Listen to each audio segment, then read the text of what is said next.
Շնորհակալություն, հարգելի գործընկերներ, սիրելի հայրենակիցներ, ես երկու հայտարարության եմ ուզում անդրադառնալ, որոնց հեղինակների պորտը ոնց որ թե Լյուբլյանկայում են կտրել, FSB-ի շտաբ կվարտիրայում, որը գտնվում է Մոսկվայում։ Առաջինի անունը Արշակա, աշխատում է Էջմիածնում, բայց այս վերջերս հայտնի է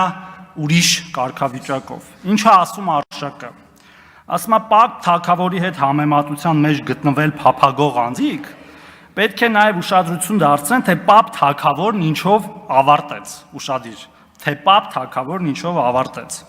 Հիմա մյուս հերոսին անդրադառնամ, նույն ինքը Սամվել Կարապետյանին։ Մի փոքրիկ խմբակ այդ Հայաստանի Հանրապետության ենթադրում եմ ընտրված վարչապետն է եւ մենք իշխանությունը մոռանալով հայոց պատմությունը հետաքրքիր է ինչ է ստացել հայոց պատմության առարկայից քննությունը պարոն Կարապետյանը դպրոցում կամ սովորել է արդյոք դպրոցում հայ եկեղեցու հազարավոր տարիների պատմությունը հարձակվել է հայ եկեղեցու վրա հայ ժողովրդի վրա ես միշտ եղել եմ հայոց եկեղեցու կողքին ու հայ ժողովրդի կողքին եթե քաղաքական գործիչներին չհաջողվի ապա մենք մեր ձևով ենք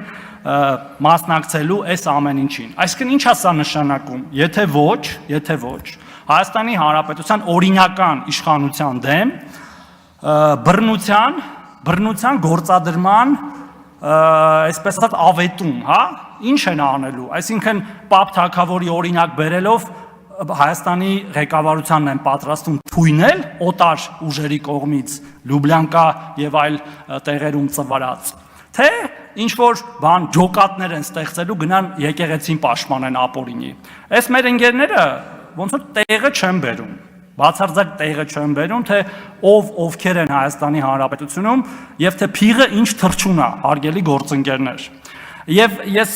չեմ ուզում տենց սպառնալիքների տոնով ասեմ բան եւ այլն, բայց Հայաստանը պետություն է ու դառնում ավելի ուժեղ պետություն եւ պետական ինստիտուտները ոչ միայն խոսքով, այլև գործով արձագանքելու են ցանկացած խոսքի եւ գործողության նման ընկերների եւ իրանց խմբակների իսկականից արդեն խմբակների կողմից։ Ես ուզում եմ, որ մեր ժողովուրդը հանգիստ լինի այս առումով։ Մենք մեր տեղում ենք, մեր պետական ինստիտուտները տեղում են եւ ոչ մեկ կլինի դա ինչ որ ասում եմ Լյուբլյանկայից կլինի վեղարի տակ մեկը ծվարած չի կարող խաթարել Հայաստանի Հանրապետության կայունությունը, սահմանադրական կարգը եւ Հայաստանի Հանրապետության ժողովրդի կողմից իշխանության իրականացումը։ Եվ այս ամեն ինչը իրանք են տանում այդ դաշտ, բայց պատասխանը լինելու անհամաչափ հարգելի հայրենակիցներ, շնորհակալություն։